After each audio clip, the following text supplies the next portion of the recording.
Olá, irmãos e irmãs em Cristo. Venho aqui hoje gravar para vocês mais um vídeo do meu canal revelando as profecias da Bíblia. E no vídeo de hoje é a pregação especial. O tema de hoje é uma igreja perseguidora na Idade Média.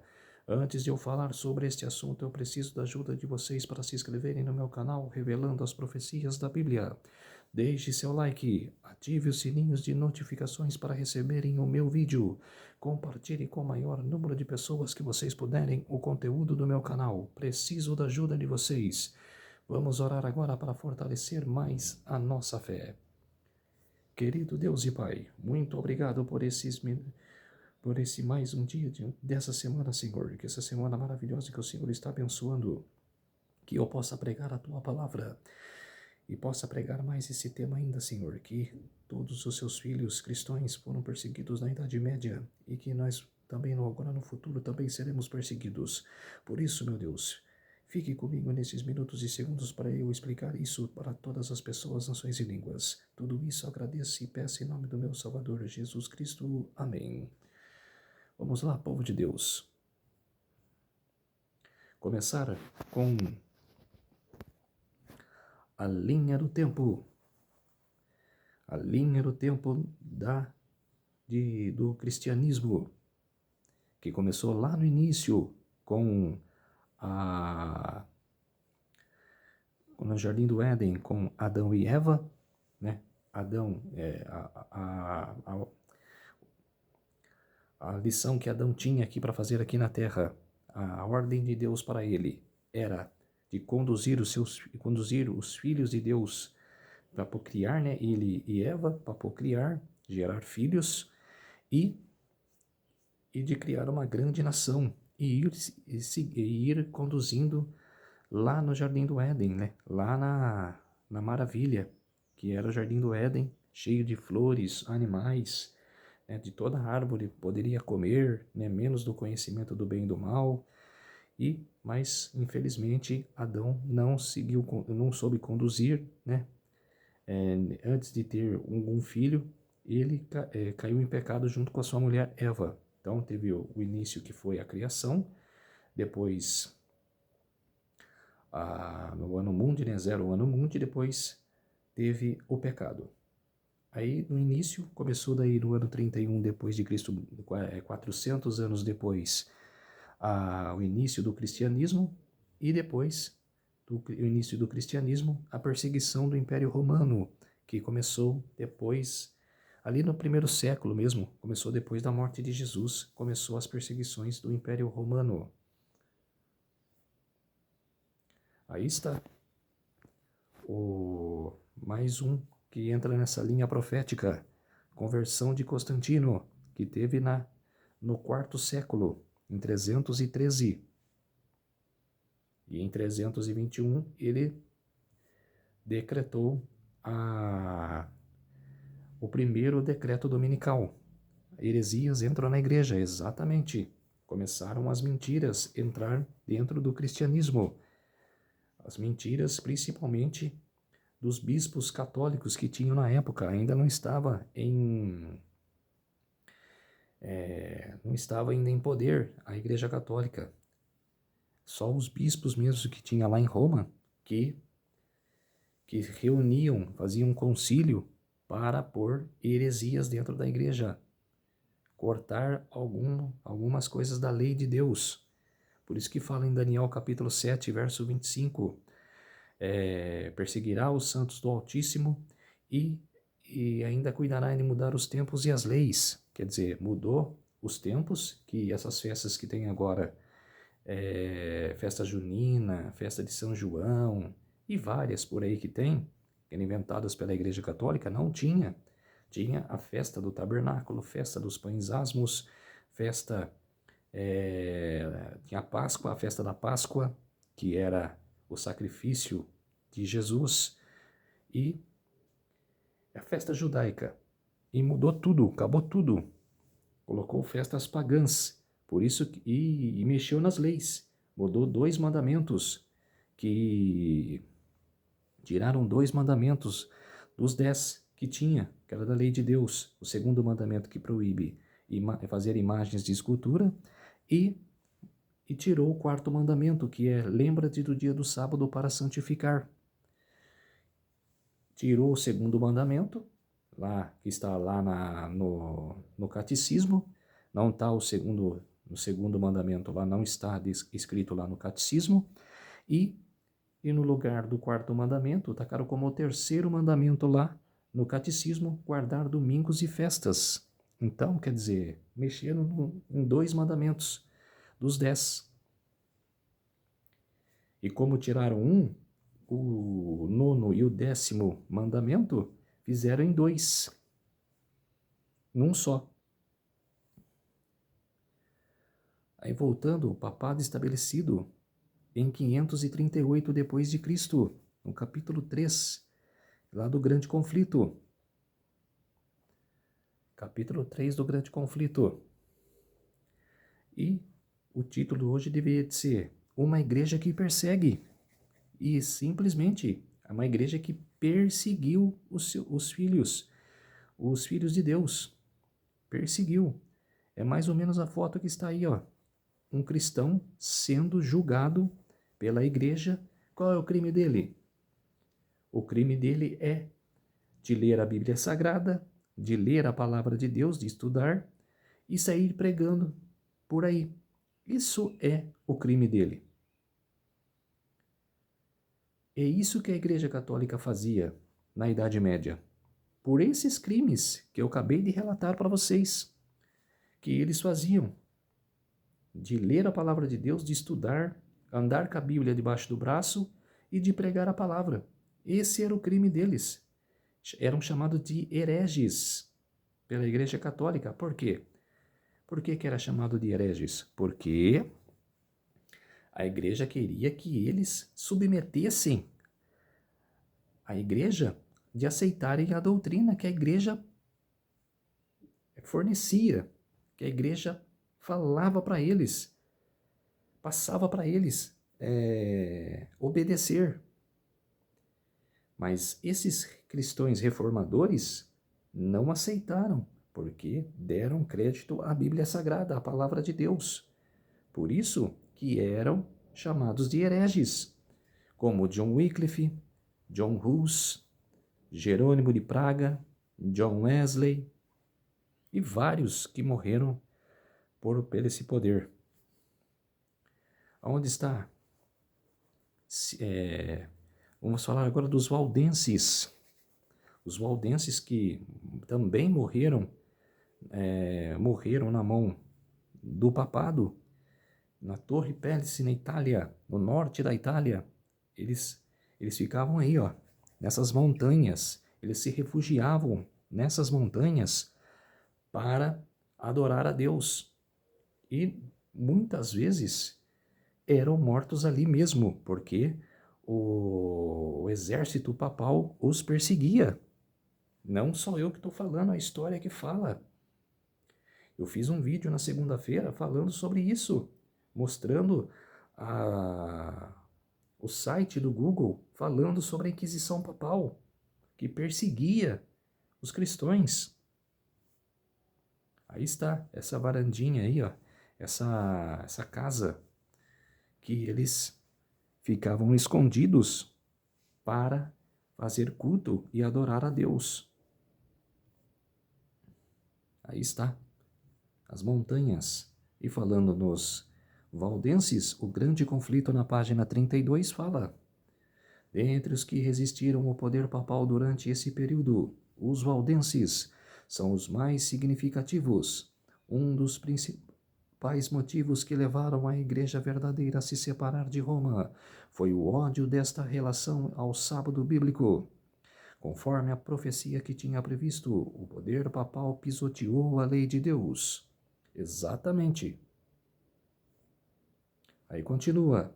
Ao longo das eras de apostasia, houve valdenses que negaram a supremacia de Roma, rejeitaram a adoração de imagens, por ser uma forma de idolatria, e guardaram um sábado verdadeiro. As igrejas dos valdenses se assemelhavam às do período apostólico, rejeitando a supremacia dos papas e bispos. Ensinavam que a Bíblia era a única autoridade infalível. Exatamente. que a Bíblia é a única autoridade infalível. A Bíblia Sagrada é em primeiro lugar. O que a Igreja Católica faz? Taca a Bíblia Sagrada por último. Primeiro é o clero, segundo é a tradição e o terceiro é a Bíblia Sagrada. E fala que a Igreja está por cima da Bíblia, que a autoridade da Igreja é mais importante que a Bíblia. Quer dizer, eles jogam a Bíblia como jogaram, lá como está em Ezequiel capítulo 8 e 9, que Ezequiel, por base, foi levado em espírito a um sonho que Jesus levou ele até ao templo lá em Judá, o templo de Salomão, e ele cavou as paredes lá do templo e ele viu a apostasia que os líderes religiosos estavam fazendo dentro do templo de Salomão. Adorando a Baal, adorando a Será, que são deuses feitos de pedra, de barro, que não falam, que não ouvem, que não se mexe, que não andam. Quer dizer, líderes religiosos fazendo isso, adorando dentro do templo de Salomão, adorando falsos deuses. E onde estava o tabernáculo? Onde estava onde estava o candelabro? Onde estava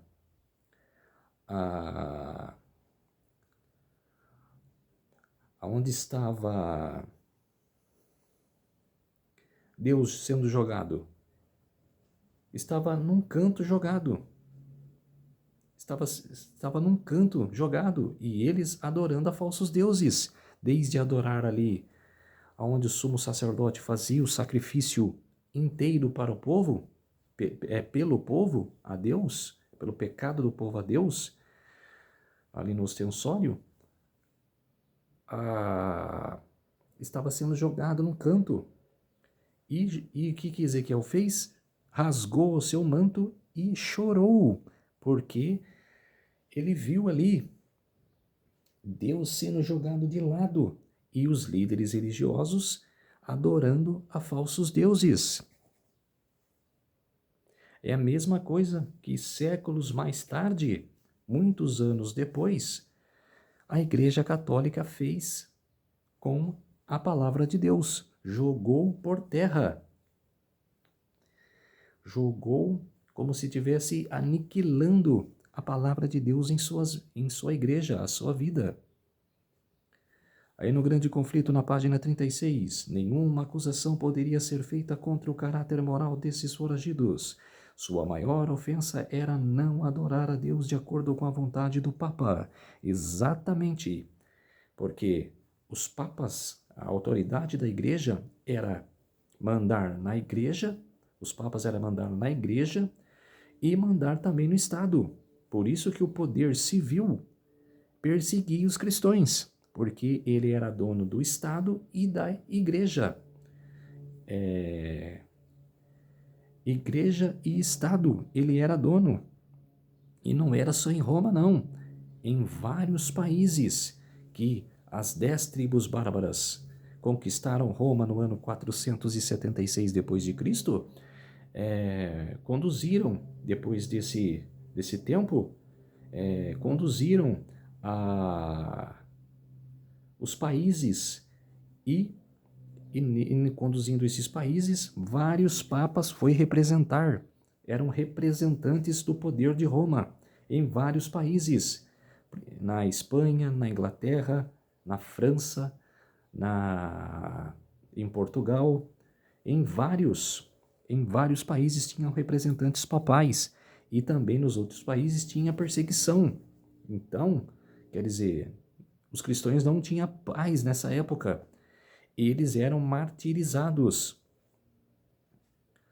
Aí na página 37, Roma decidiu exterminar o odiado grupo, condenando os valdenses como hereges e ordenando sua morte.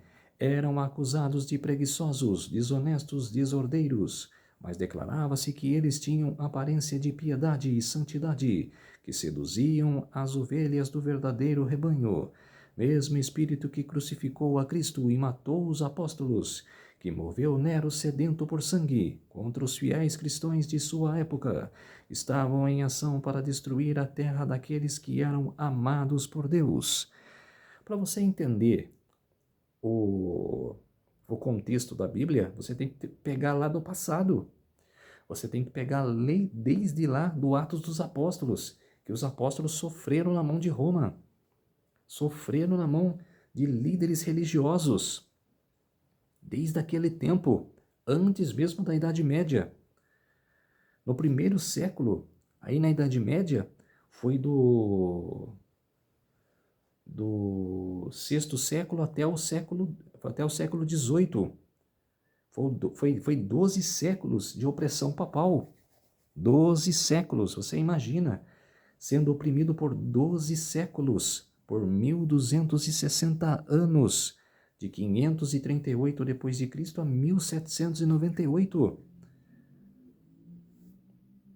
Aí o senhor Papa Francisco, quando ele estava vivo, ele pediu perdão na igreja lá no norte da Itália. Ele foi visitar a igreja dos valdenses.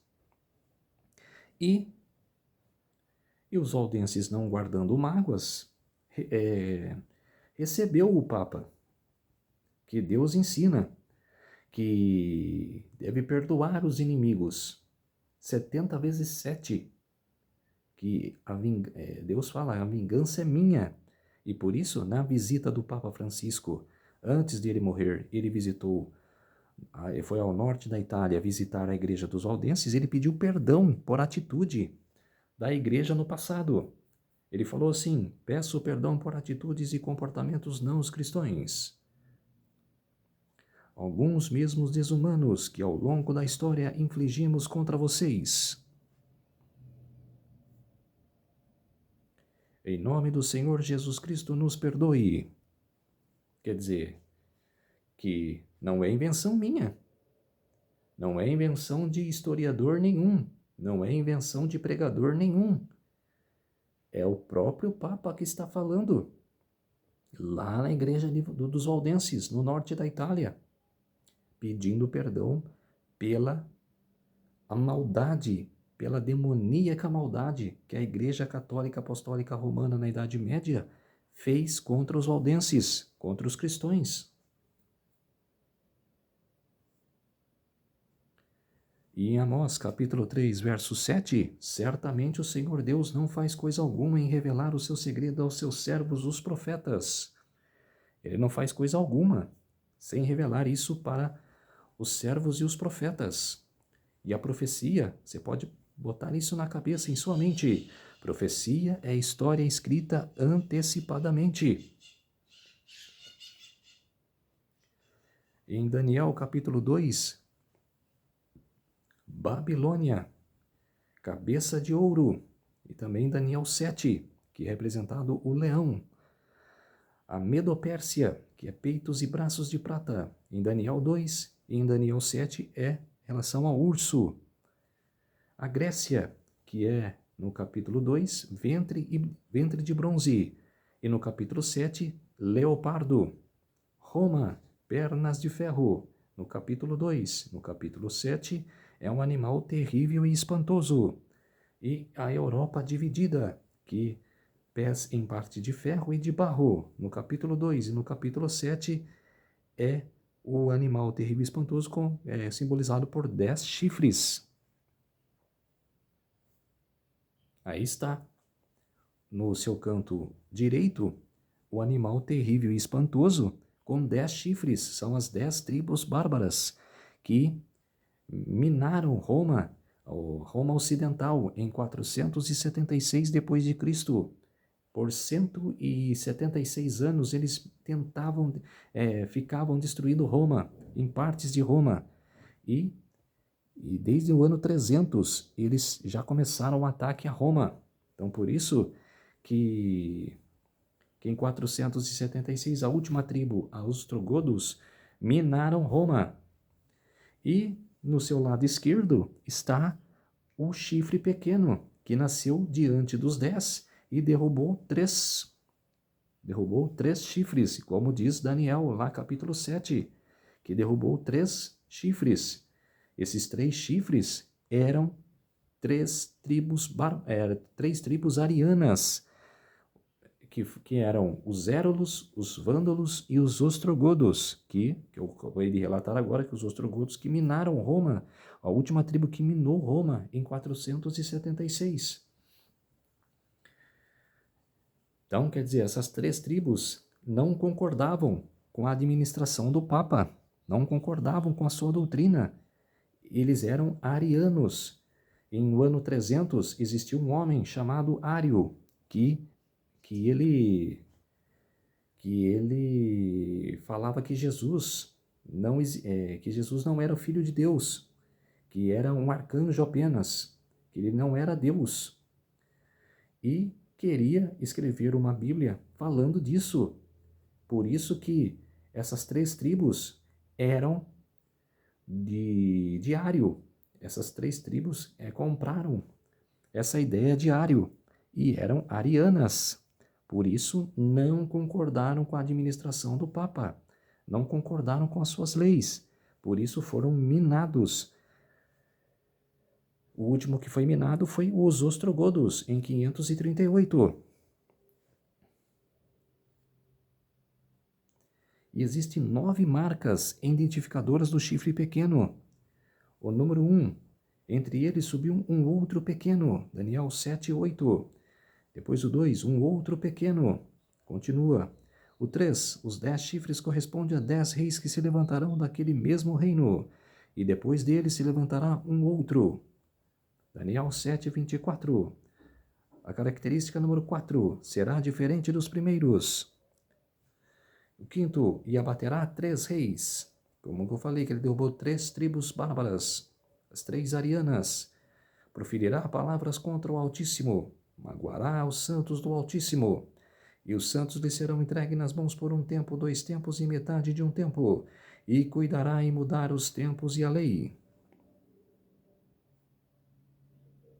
E, além do mais, 1260 anos de perseguição.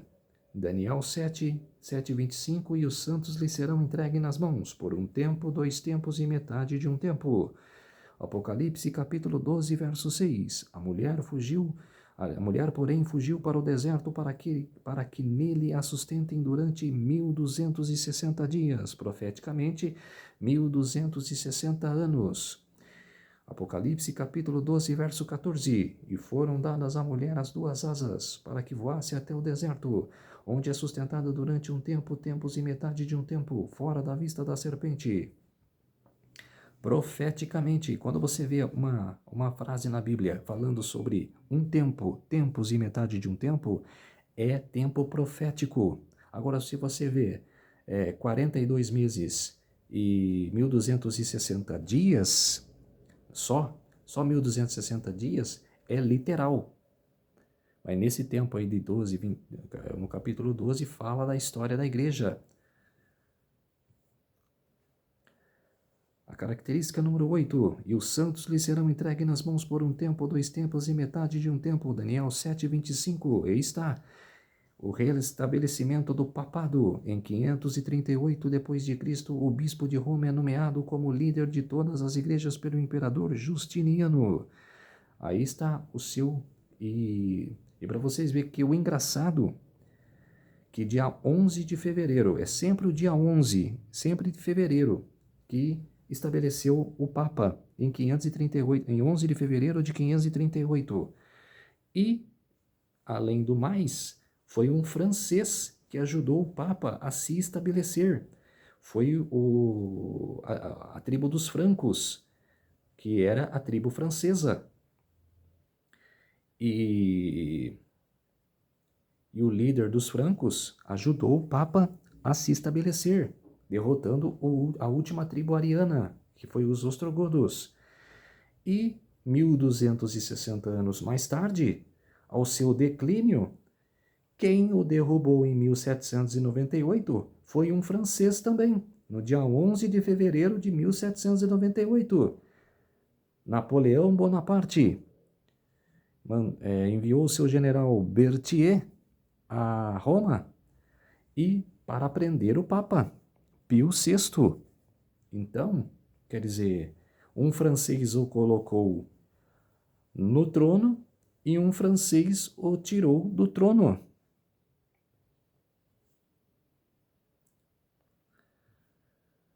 Aí está, 1260 anos de perseguição.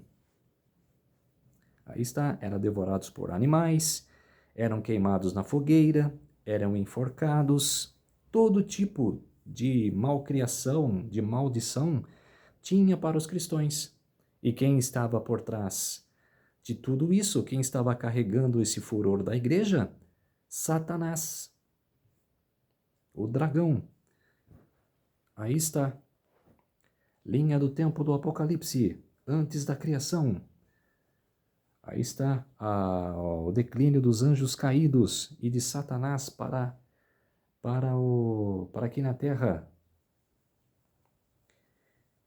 Depois, capítulo 12, versos 1 a 2, o nascimento, né?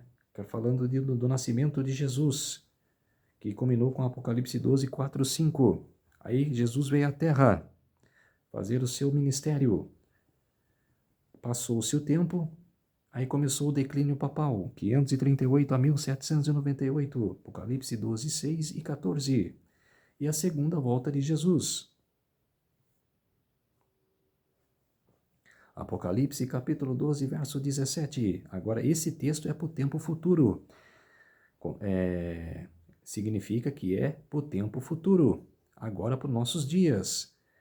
O Apocalipse 12, do 1 a 16, fala da Idade Média. Fala da idade no tempo de Jesus, culminando com a Idade Média. E o versículo 17 revela o futuro.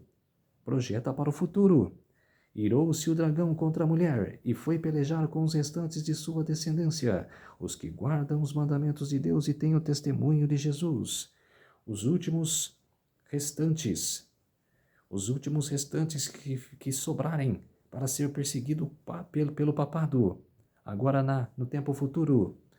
O grande conflito, página 27. No 6º século, o bispo de Roma foi proclamado o cabeça de toda a igreja. O paganismo foi substituído pelo papado. O dragão deu à besta o seu poder e o seu trono e grande autoridade. Apocalipse capítulo 13, verso 2. Então começaram os 1260 anos de opressão papal, que as profecias de Daniel e Apocalipse predisseram. Os cristãos foram forçados a escolher, ou abrir a mão de sua integridade e aceitar as cerimônias e adoração papal, ou consumir a vida em masmorras e até mesmo sofrer a morte. O mundo se transformou em um imenso campo de batalha. Exatamente, é um conflito entre o bem e o mal, que foi na Idade Média e continua sendo. Aí o capítulo 5 fala de Wycliffe, uma luz na Inglaterra. E tem vários textos, né, que é classificado, né? No original, né, no antigo, Wycliffe, uma luz na Inglaterra. Na segunda capa, Arautos de uma Era Melhor. Aí nos Resgatados, a luz entra na Inglaterra. E no Grande Conflito, a Aurora. A linha do tempo no Grande Conflito. Continuando aí, ó, os valdenses que foi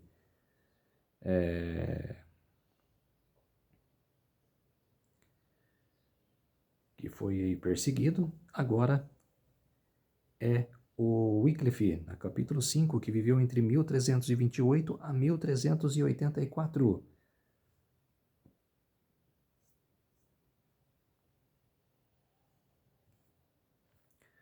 No Grande Conflito, na página 38, Wycliffe percebeu que Roma havia abandonado a palavra de Deus, trocando-a pelas tradições humanas.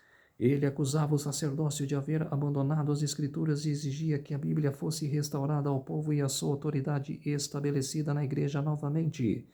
No entanto, os líderes papais se encheram de ira, e esse reformador estava adquirindo influência maior que a deles. O que acontece? Wycliffe cresceu, teve boa educação, estudou primeiramente antes de fazer uma faculdade, depois entrou na universidade, estudou para entrar na igreja e entrou na igreja católica. Foi um e foi um sacerdote lá dentro. Só que lá dentro ele viu que estava, e ele conhecia a Bíblia Sagrada, né, pela sua família sempre ter uma Bíblia em casa, e ele leu e viu que a palavra de Deus estava certa. E chegou na igreja, trabalhando lá na igreja, viu que a igreja não estava combinando com a palavra. A igreja não estava em acordo com a palavra. Por isso que ele acusou, que ele, que ele desafiou a Igreja Católica.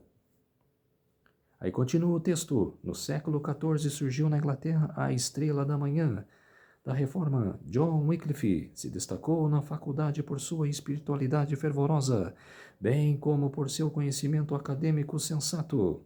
Ele se preparou para tomar frente na grande luta por liberdade civil e religiosa. Na palavra de Deus encontrou aquilo que buscava. Viu Cristo ser apresentado como nosso único advogado. Decidiu proclamar as verdades que descobriu. Quer dizer, continuando, ele se destacou entre todos. Traduziu a Bíblia para o inglês e viu que ele ia ser perseguido, mas não desmoreceu. Wycliffe viveu para dar a seus conterrâneos a mais poderosa de todas as armas contra Roma, a Bíblia. Finalmente a obra foi concluída, a primeira tradução da Bíblia para o inglês, uma luz que nunca se apagaria.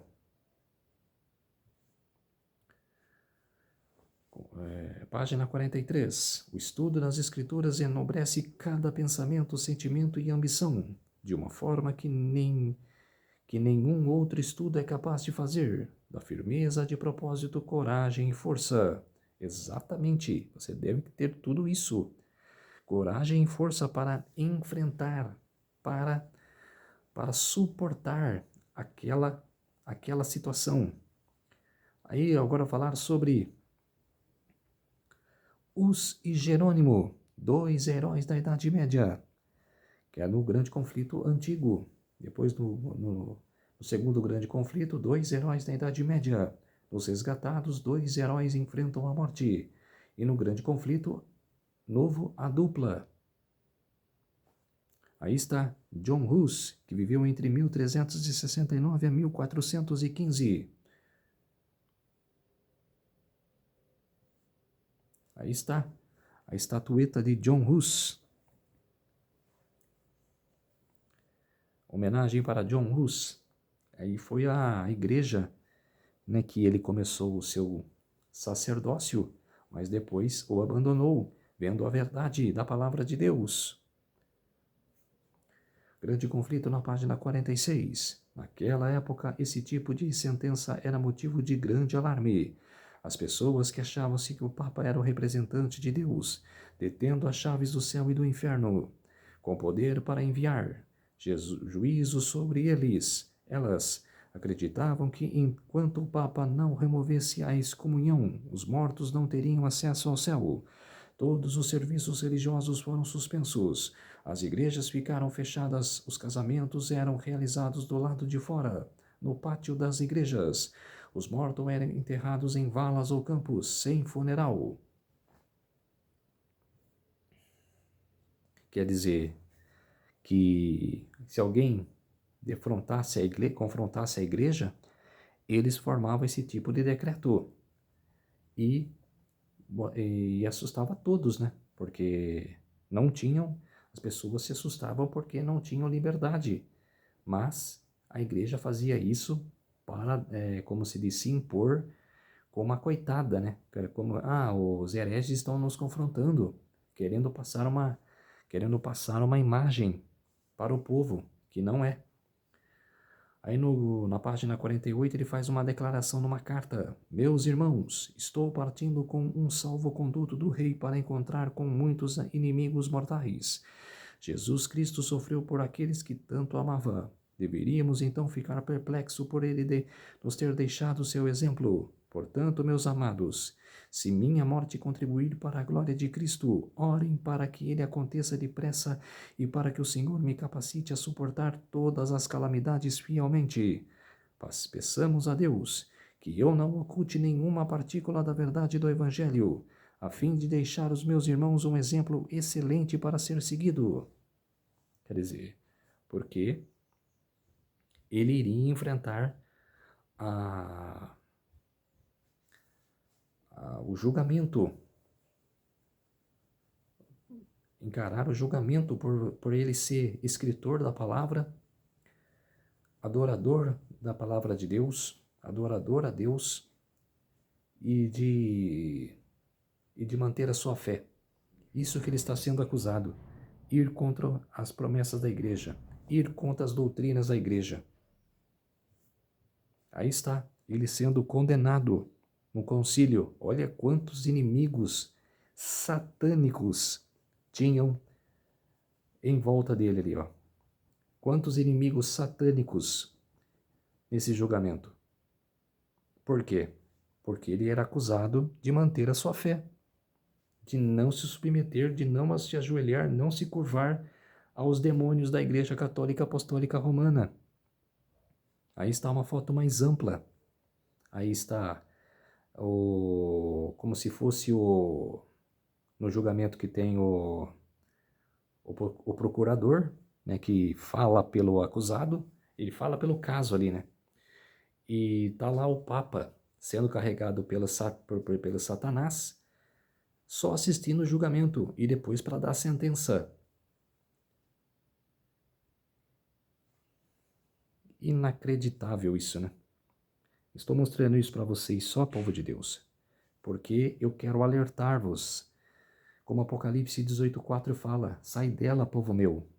Sai dela, irmãos meus. Sai dessa denominação. Sai sai dessa enganação. Acorda enquanto é tempo. Você que está aí 30, 40 anos dentro dessa denominação da Igreja Católica, saia dela. Encontre a verdade na Bíblia Sagrada. Aí está ele sendo condenado, indo para a fogueira. E sabe o que é o mais engraçado sobre isso? Que quando eles estão condenando o réu, o John Hus ali mesmo, que está sendo condenado, eles estão sobre o declínio de Satanás, estão como base de Satanás, estão carregando, eles estão com ódio que Satanás estão sustentando eles. Mas depois que a pessoa morre, é consumida pelo fogo, nos relatos que eles escrevem, eles sempre escreviam, depois do assassinato, depois do sacrifício que faziam para matar, que eles chamavam de hereges, eles escreviam uma carta. E nessa carta, um dos que estavam lá fazendo a obra de condenação, ele falou, está no livro Grande Conflito, ele disse, eu nunca vi na minha vida uma pessoa tão plena, uma pessoa cheia de alegria, indo para uma fogueira, cantando louvores, adorando a Deus, e mesmo em chamas, na base de chamas, ele estava cantando louvores, estava adorando a Deus. Quer dizer, ali eles não estavam sendo carregados por Satanás. Eles viram que é a verdade ali. Os cristãos não têm medo de morrer. Os cristãos morrem por Deus, por Jesus. Então, quer dizer, esse relato está no livro do Grande Conflito. E muitos aí vão falar nos comentários, com certeza, isso é invenção, é da falsa profetisa, é da falsa Ellen G. White, como já sempre me falaram aqui nos comentários do meu canal, que Ellen G. White é falsa. Falsas são vocês. Falsos são vocês que são um Caifás da vida, um Anás da vida, que é daqueles sacerdotes que era da época de Jesus lá, que quer saber só da mentira, não quer saber da verdade, só quer saber da doutrina que você prega, que você quer saber só dos ensinamentos que você tem. Da Bíblia Sagrada mesmo, que é o verdadeiro ensinamento, vocês não querem. Então, quer dizer, falsos são vocês. Vocês estão dominados pelo Satanás. E não nós que prega, que mostra a verdade claramente para vocês, que escancara a verdade para vocês. Aí está um filme, né, que fizeram sobre John Hus, ele sendo aí pregado na madeira aí, e as chamas consumindo o seu corpo. E mesmo assim, ele adorando e louvando a Deus. Aí está. E num desenho animado que fizeram, né, sobre a Idade Média, aí estão, ó, ele sendo consumido pelo fogo e vários papas, por efeito de Satanás, ali assistindo à execução. Aí no livro O Grande Conflito, os valdenses não receberam em vida a recompensa por sua fidelidade, mas suas ideias e coragem inspiraram as estrelas da manhã da Reforma, John Wycliffe e John Hus, bem como o restante do movimento da Reforma do século XVI em diante, ainda que a sociedade humana não tenha enaltecido não os tenha enaltecido. Esses reformadores receberam o reconhecimento de Cristo em seu glorioso retorno. Quer dizer, o mais importante é ter o reconhecimento de Cristo. Quem não quer reconhecer, quem não quer enaltecer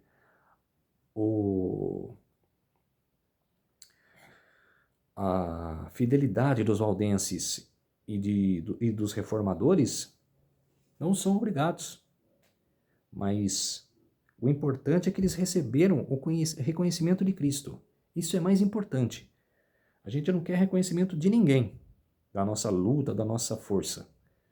A gente quer o reconhecimento de Cristo, de Deus apenas, que é o único verdadeiro. Vamos orar para fortalecer cada vez mais a nossa fé. Querido Deus e Pai, muito obrigado por esses minutos e segundos que o Senhor esteve comigo. Fez-se de mim o seu servo para apresentar essas verdades que machucam os corações dos cristãos, mas temos que relatar, Senhor, de ver tantos cristãos que foram mortos na Idade Média e que vão ser agora no futuro. Então, meu Deus, muito obrigado por esta importante informação, por essa pregação poderosa. Tudo isso agradeço e oro em nome do meu Salvador, Jesus Cristo. Amém. Então, povo de Deus, sai dela, povo meu, sai dela, irmãos meus, para não participar dessa denominação mundícia, essa denominação demoníaca que é a Igreja Católica, tá bom? Eu peço a ajuda de vocês para se inscreverem no meu canal Revelando as Profecias da Bíblia. Deixe seu like, ative os sininhos de notificações para receberem o meu vídeo. Compartilhe com o maior número de pessoas que vocês puderem o conteúdo do meu canal. Preciso da ajuda de vocês. Uma boa semana a todos e até o próximo vídeo. Tchau!